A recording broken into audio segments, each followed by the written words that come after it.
ঢাকার মার্কিন দূতাবাসের নিরাপত্তা হঠাৎ মাত্রাতিরিক্ত জোরদার করা হয়েছে।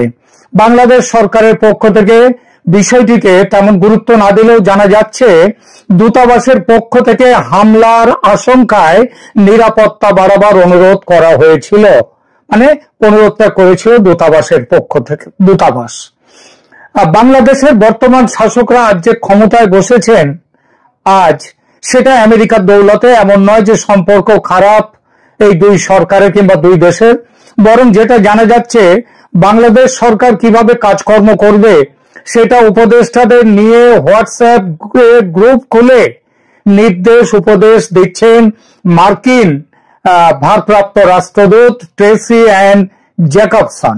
অর্থাৎ খুবই মাখামাখি সম্পর্ক। তাহলে কেন দূতাবাসে হামলার আশঙ্কা করলো মার্কিনীরা? আশঙ্কা কাদের থেকে ও কেন, এই নিয়ে এখনকার আলোচনা। যুগে যুগে এবং দেশে দেশে মার্কিন যুক্তরাষ্ট্র তার ভূ রাজনৈতিক স্বার্থ রক্ষার জন্য ইসলামী মৌলবাদী আন্দোলনকে সমর্থন ও লালন করেছে, এমন অভিযোগ নতুন নয়। এই অভিযোগের পেছনে সুনির্দিষ্ট ও প্রমাণিত ঐতিহাসিক তথ্য রয়েছে, যা দেখায় কিভাবে স্নায়ুযুদ্ধ এবং তার পরবর্তী যুগে মার্কিন যুক্তরাষ্ট্র কৌশলগতভাবে ইসলামী গোষ্ঠীগুলোকে ব্যবহার করেছে ধর্মনিরপেক্ষ জাতীয়তাবাদী আন্দোলন এবং সাম্যবাদী প্রভাবকে প্রতিহত করার জন্য। বাংলাদেশের ব্যাপারে যেটা হয়েছে সেটার সাথে কি কোনো মিল খুঁজে পাচ্ছেন? ঠিক আছে, তাহলে কেন মিল খুঁজবার জন্য কিছু উদাহরণ নিয়ে আসি। 1950 ও 1960-এর দশকে মার্কিন যুক্তরাষ্ট্র মিশরের রাষ্ট্রপতি গামাল আবদেল নাসেরের ধর্মনিরপেক্ষ আরব জাতীয়তাবাদের বিরুদ্ধে উঠে পড়ে লেগেছিল। আমেরিকার নেতারা মনে করতেন নাসের কমিউনিজমের ট্রোজান হর্স হতে পারেন এবং সোভিয়েত প্রভাব মধ্যপ্রাচ্যে বিস্তৃত করতে সহায়তা করতে পারেন আব্দুল নাসের। এটা আটকাতে আমেরিকার জঙ্গি সংগঠন মুসলিম ব্রাদারহুডকে ব্যবহার করেছিল। যদিও মার্কিন যুক্তরাষ্ট্র সরাসরি ব্রাদারহুডকে অস্ত্র দেয়নি, অস্ত্রটা পাঠিয়েছিল সৌদি আরবের মতো সহযোগী ইসলামী রাষ্ট্রগুলোর সাথে জোট সাজস করে তাদের বিরুদ্ধে পাঠিয়েছিল অস্ত্র তাদের কাছে।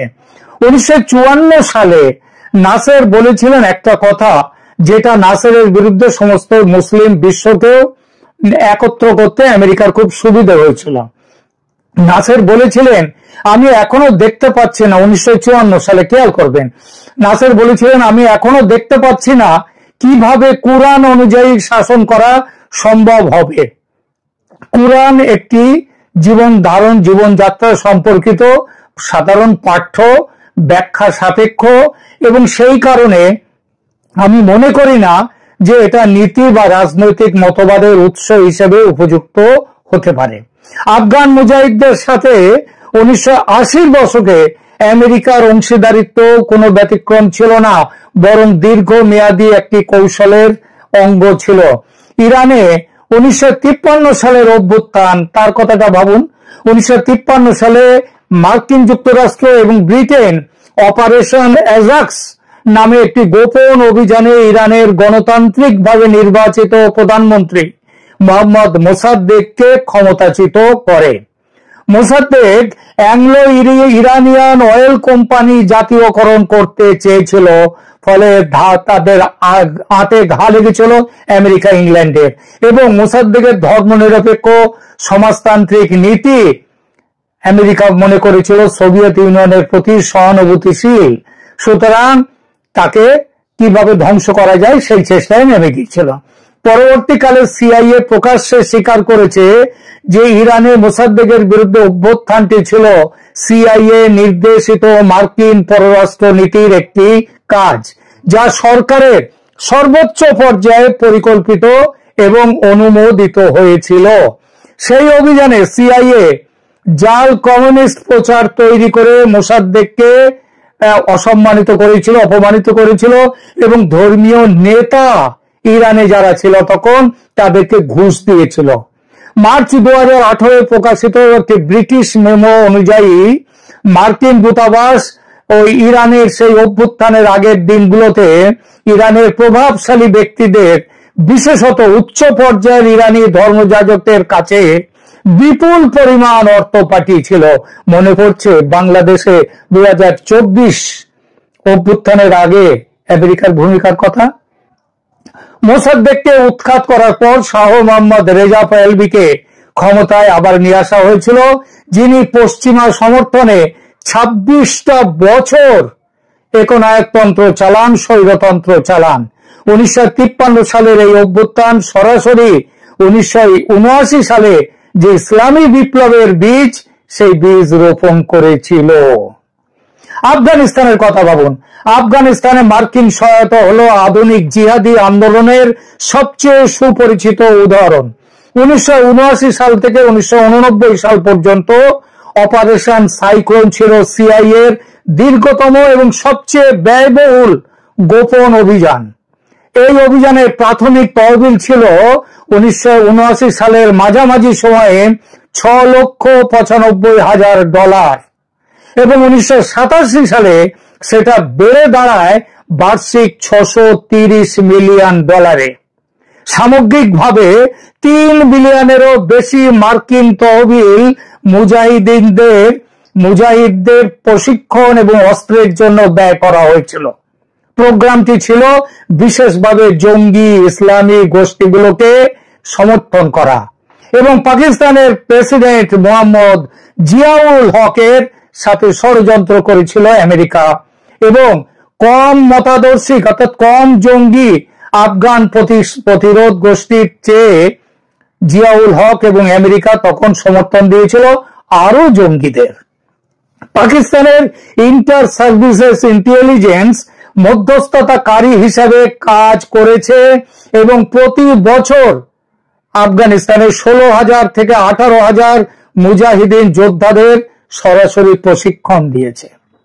অবিশ্বাস্য হলেও এটা ঘটনা যে ওসামা বিন লাদেন তিনি কিন্তু ছিলেন আমেরিকারই প্রোডাক্ট এবং আফগান আরব ওসামা বিন লাদেন এবং আফগান আরব স্বেচ্ছাসেবকরা পরোক্ষভাবে সিআইএ এর তহবিল থেকে উপকৃত হয়েছেন।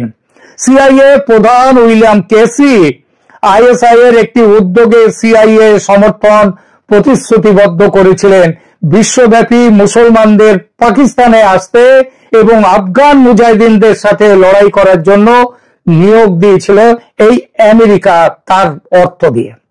স্যার মার্টিন ইভান্স একজন বড় কূটনীতিক এবং বিশ্লেষক, তিনি নোট করেছেন যে আরব বিদেশি যোদ্ধারা আইএসআই এবং প্রতিরোধ সংগঠনের মাধ্যমে সিআইএ এর তহবিল থেকে উপকৃত হয়েছিল এবং এটা অনুমান করা হয়েছে যে 1988 সাল পর্যন্ত $800 মিলিয়ন খরচে পাকিস্তানে 35,000 আরব আফগান তারা সামরিক প্রশিক্ষণ পেয়েছিল, যারা পরে বিন লাদেনের সহযোগী হয়েছিল।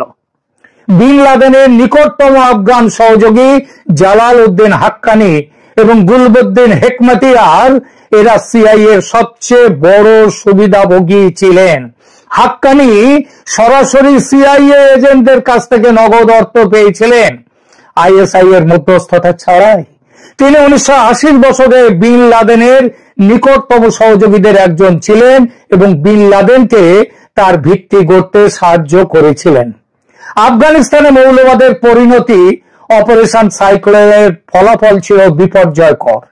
পাকিস্তানের মাধ্যমে মার্কিন সহায়তা প্রবাহিত হওয়ার সিদ্ধান্তের ফলে ব্যাপক দুর্নীতিতে ডুবে গিয়েছিল পুরো পাকিস্তান।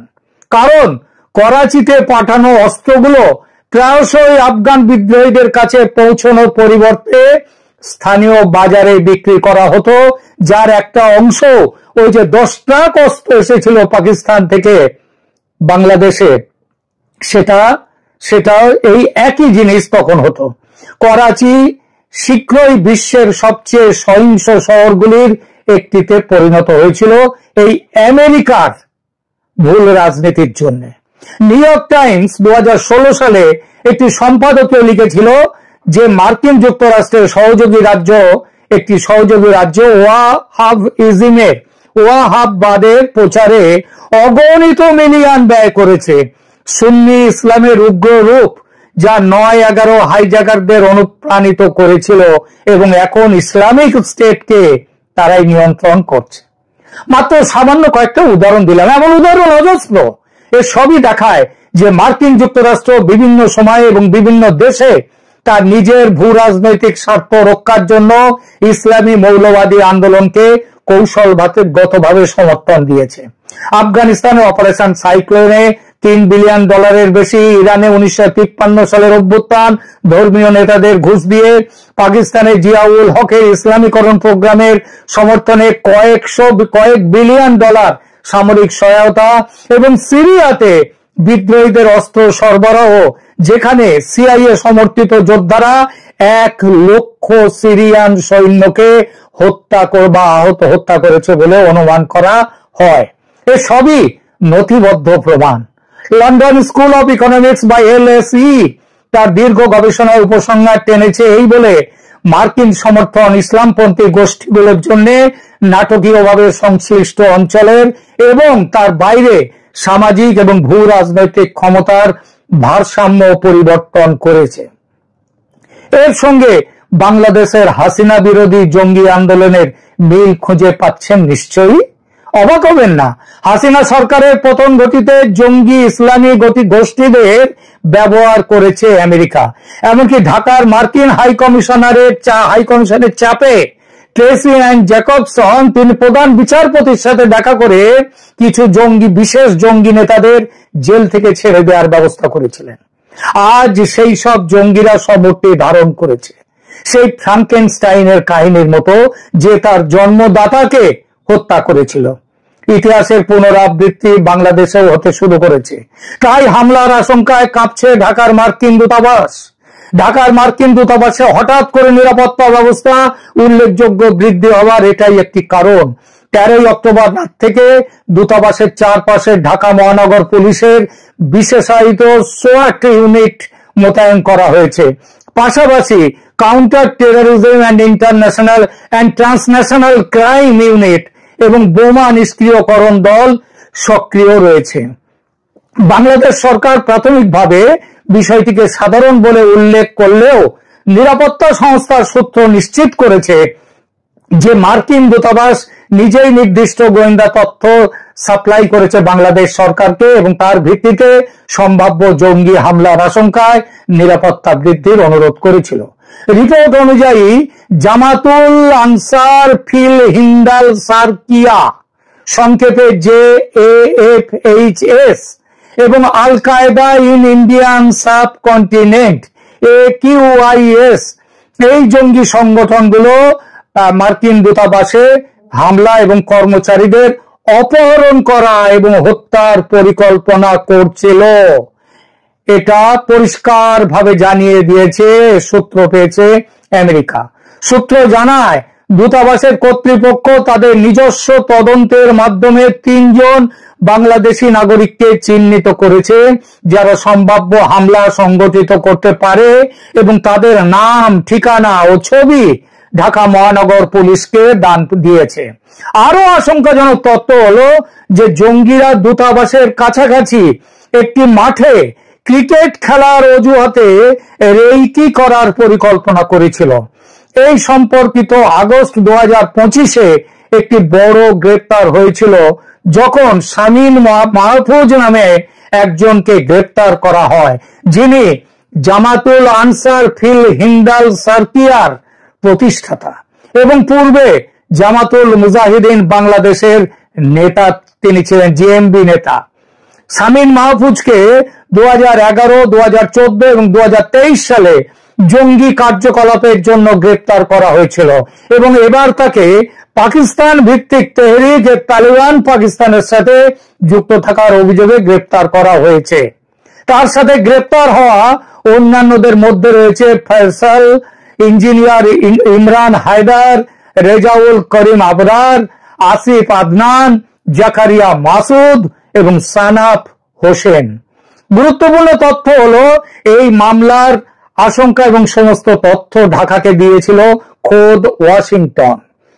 ওয়াশিংটন থেকে প্রাপ্ত গোয়েন্দা তথ্যের ভিত্তিতে এই অভিযান পরিচালিত হয়েছিল এবং জুলাই 2025-এ মার্কিন দূতাবাসের চার্জ দ্য অ্যাফেয়ার্স তিনি স্বরাষ্ট্র উপদেষ্টা লেফটেন্যান্ট জেনারেল জাহাঙ্গীর আলম চৌধুরীর সাথে দেখা করেন এবং তখন থেকেই জুলাই থেকেই বিশেষ নিরাপত্তা ব্যবস্থার অনুরোধ করেন।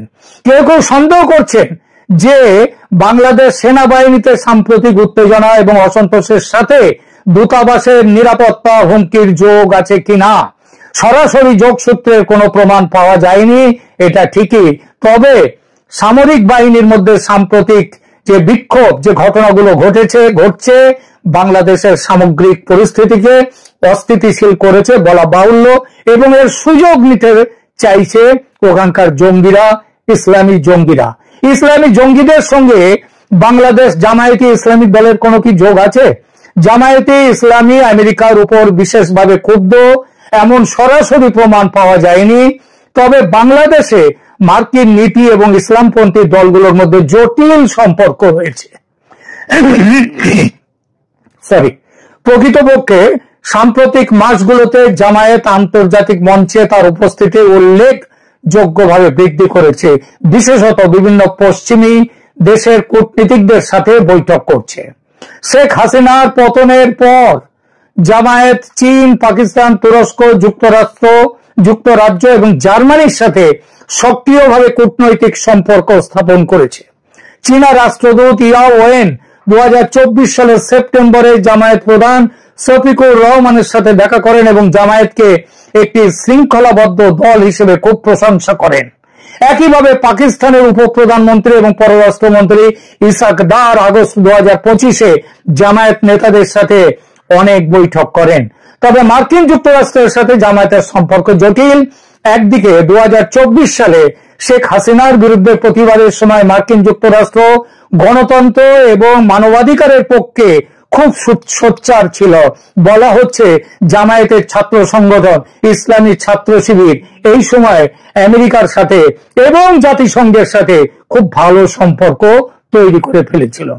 অন্যদিকে মার্কিন নীতি নির্ধারক মহলে জামায়াতের যুদ্ধ অপরাধী ইতিহাস এবং চরমপন্থী লিঙ্ক নিয়ে গভীর উদ্বেগ রয়েছে।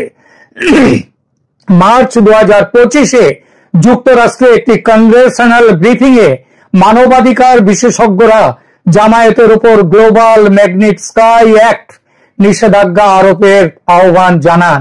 মাইকেল রুবিন, আমেরিকান এন্টারপ্রাইজ ইনস্টিটিউটের সিনিয়র ফেলো, তিনি সতর্ক করেছেন যে জামায়াত ইসলামী একমাত্র দল, পৃথিবীতে একমাত্র রাজনৈতিক দল যারা নাৎসিদের ছাড়া তারা পৃথিবীতে গণহত্যায় জড়িত আধুনিক বিশ্বে। জামায়াতের সম্ভাব্য ক্ষোভের একটি কারণ হতে পারে যে মার্কিন যুক্তরাষ্ট্র এখনো জামাতকে রাজনৈতিক শক্তি হিসেবে সম্পূর্ণভাবে গ্রহণ করেনি এবং ইসলামপন্থী চরমপন্থার বিরুদ্ধে আমেরিকা এখন কঠোর অবস্থান রাখতে চেষ্টা করছে। তবে সরাসরিভাবে মার্কিন দূতাবাসে হামলার হুমকির সাথে জামায়াতের সম্পৃক্ততার কোনো প্রমাণ পাওয়া যায়নি। বাংলাদেশে মিডিয়া এবং রাজনৈতিক বিশেষজ্ঞরা এই পরিস্থিতি নিয়ে বিভিন্ন দৃষ্টিকোণ প্রকাশ করেছেন তাদের বিশ্লেষণে এবং সেখানে এরপরে এবং তারা ব্যাপকভাবে এই বিষয়টি কভার করেছেন। মাসুদ আলম, গুলশান বিভাগের সহকারী কমিশনার, তিনি নিশ্চিত করেছেন যে সম্ভাব্য নিরাপত্তা ঝুঁকির কারণে মার্কিন দূতাবাসের চারপাশে নিরাপত্তা বৃদ্ধি করা হয়েছে। রাজনৈতিক বিশ্লেষক একজন বলেছেন ওই ডয়েচ ওয়েল পত্রিকাতে তাদের ওখানে যে অন্তর্বর্তী সরকার কেবল বিবৃতি দেয় হামলা প্রতিরোধ বা অপরাধীদের বিরুদ্ধে আরো ব্যবস্থা নেওয়ার পরিবর্তে, এটি বাংলাদেশ সরকারের জন্য একটি বিশাল ব্যর্থতা এবং একটি বার্তা যে এত মাস পরেও সরকার সুশাসন নিশ্চিত করতে পারেনি। এবং এই প্রসঙ্গে একটা জিনিসই বলা যায়, সেটা হচ্ছে এই ধরনের পরিবেশ জঙ্গি গ্রুপগুলোর জন্য অনুকূল। আর বাংলাদেশ জেইআই's ইন্টারন্যাশনাল আউটরিচ বিশ্লেষণে উল্লেখ করা হয়েছে যে আন্তর্জাতিক খেলোয়াড়দের একটি ইসলামপন্থী সংগঠনের সাথে আলোচনা এবং মতামত বিনিময় করতে দেখা যায়, যার 50 জন নেতাকে, মানে জামায়াতের সঙ্গে 50 জন নেতাকে 1971 সালের মুক্তিযুদ্ধের সময় যুদ্ধ অপরাধের জন্য অভিযুক্ত করা হয়েছে। আলোচনা শেষ করি। মার্কিন দূতাবাসের নিরাপত্তা বৃদ্ধি বাংলাদেশের বর্তমান জটিল নিরাপত্তা পরিস্থিতির একটি স্পষ্ট প্রতিফলন। জামাতুল আনসার ফিল হিন্দ আল সার্কিয়া এবং AQIS আল কায়দা ইন্ডিয়ান সাবকন্টিনেন্টের মতো জঙ্গি সংগঠনগুলো সক্রিয় হচ্ছে এবং মার্কিন স্বার্থের বিরুদ্ধে হামলার পরিকল্পনা করছে। সেনাবাহিনীতে সাম্প্রতিক উত্তেজনা এবং জামায়াতের ক্রমবর্ধমান রাজনৈতিক প্রভাব এই পরিস্থিতিকে আরো জটিল করে তুলেছে। ইংরেজিতে একটি বিখ্যাত প্রবাদ আছে, সো অ্যাজ ইউ রিপ, যার বাংলা অর্থ হলো যেমন কর্ম তেমন ফল। বাংলাদেশে আমেরিকা যা করেছে তার ফল তো তাকে ভুগতেই হবে। হামলার আশঙ্কা এই তো সবে শুরু, ক্রমশ বাড়বে। দুঃখের কথা, এর ফল ভুগতে হবে বাংলাদেশের সাধারণ মানুষকে। এখনকার ক্ষমতা তুমি কার? বাংলাদেশে এই প্রশ্ন এখন সবচেয়ে বড় প্রশ্ন। ইউনূসের হাতেই দেশের সকল ক্ষমতা নাকি সেনাপ্রধান জেনারেল ওয়াকারের হাতে? আমার বিশ্লেষণ বলছে এই মুহূর্তে এই দুজনের কারো হাতেই বাংলাদেশের ক্ষমতা নেই। ক্ষমতার কেন্দ্র এই দুজনের হাত ছাড়া হয়ে বিভিন্ন পকেটে চলে গেছে এবং সেই পকেটগুলো চালাচ্ছে নানা বিদেশি চক্র, দেশি চক্রও আছে। চলুন বিষয়টা আরো বিস্তারিত আলাপ করে দেখা যাক। এটা পুরনো খবর যে বাংলাদেশ এখন এক গভীর রাজনৈতিক, সামাজিক, রাষ্ট্রিক সংকটের ভিতর দিয়ে যাচ্ছে। উপরে যতই শান্ত দেখাক না কেন, বাস্তবটা হলো দেশটি কার্যত নিয়ন্ত্রণহীন। কে দেশ চালাচ্ছে, কোথা থেকে নির্দেশ আসছে, কোন শক্তি কাকে ব্যবহার করছে, এই প্রশ্ন এখন শুধু জনতার নয়, রাষ্ট্রযন্ত্রের ভেতরেও ঘুরপাক খাচ্ছে। দুটি প্রশ্ন দিয়ে শুরু করি। প্রথম প্রশ্ন হলো দেশটা চালাচ্ছে কে, আর দ্বিতীয় প্রশ্ন হলো ইউনূস নাকি ওয়াকার। কারণ বাংলাদেশের মতো দেশ আসলে চলে সিভিল মিলিটারির যৌথ ক্ষমতা চর্চায়। বিশেষ করে রাজনৈতিক দলগুলোর হাতে যখন ক্ষমতা থাকে না, তখন এই সিভিল মিলিটারি কেসই সর্বেসর্বা হয়ে বসে। কিন্তু এখন কি ওয়াকার বা ইউনূসের দেশ শাসনের কোনো নিশানা দেখতে পাচ্ছেন কেউ? শেখ হাসিনার পতনের পর 1 বছর পেরিয়ে গেছে। অন্তর্বর্তী সরকারের প্রধান উপদেষ্টা ডক্টর মোহাম্মদ ইউনূস যেভাবে দেশ চালাচ্ছেন, তাতে এখন তার কর্তৃত্ব কতটা বজায় আছে সে প্রশ্নের উত্তর আপনারা ভালো করেই জানেন। সেনাপ্রধান জেনারেল ওয়াকারুজ্জামান একাধিকবার প্রকাশ্যে বলেছেন নির্বাচন ছাড়া স্থিতিশীলতা আসবে না। কিন্তু সেই নির্বাচন আদৌ হবে কিনা কিংবা কে তা আয়োজন করবে তা নিয়েই তৈরি হয়েছে ভয়ঙ্কর অচলাবস্থা। অন্তর্বর্তী সরকারের গঠন কাঠামো থেকে এই সংকটের বীজ বপন করা হয়। ক্ষমতা ভাগাভাগির বদলে তা পরিণত হয় ক্ষমতাহীনতার লড়াইয়ে। প্রশাসন, সেনা এবং গোয়েন্দা মহলে এখন স্পষ্ট বিভাজন। একদিকে ইউনূস ও তার ঘনিষ্ঠ আমলাতন্ত্র, যাদের ভরসা মূলত এনজিও ব্যাকগ্রাউন্ড এবং আন্তর্জাতিক সংযোগ। অন্যদিকে সেনাপ্রধান ওয়াকার, যিনি এক সময়ে 2024 সালের আগস্টে সেনা নেতৃত্বাধীন আন্দোলনের পর নায়ক হিসাবে আবির্ভূত হয়েছিলেন। তিনি বলেছিলেন, আমার উপর ভরসা রাখুন, আমি সব ঠিক করে দিব। কিন্তু আজ তিনি কার্যত বন্দী নিজের সদর দপ্তরেই। কার্যত বন্দী। আমি কিন্তু বলিনি ওয়াকারুজ্জামানকে বন্দী করা হয়েছে, কারণ এই গুজব সব জায়গায় চলছে। বিশ্লেষকরা বলছেন দেশের নিয়ন্ত্রণ আসলে কারো হাতে নেই। জেনারেল ওয়াকার বলছেন নিরপেক্ষতার কথা, নির্বাচনের কথা, কিন্তু তাকেই জানানো হচ্ছে তিনি যেন কোথাও না যান, কোনো বৈঠক না করেন। ইউনূস বিদেশিদের জন্য রাষ্ট্রের ফেস, কিন্তু নির্দেশ অন্যত্র থেকে আসে। প্রশ্নটা এখানেই, এই অন্যত্র আসলে কারা? বাংলাদেশ আজ ভূ রাজনৈতিক প্রতিযোগিতার সবচেয়ে স্পর্শকাতর জায়গায় দাঁড়িয়ে আছে। ওয়াশিংটন, ইসলামাবাদ, নয়াদিল্লি, 3 দিক থেকেই চাপ আসছে, তবে প্রভাবের রেখা স্পষ্ট নয়। একদিকে পাকিস্তানি সামরিক গোয়েন্দা চক্রের পুনঃপ্রবেশ, অন্যদিকে মার্কিন ডিপ স্টেটের প্রণোদিত এনজিও নেটওয়ার্ক, ব্যবসায়িক নেটওয়ার্ক। এই দুই অক্ষই ইউনূস সরকারের ভেতর জায়গা করে নিয়েছে।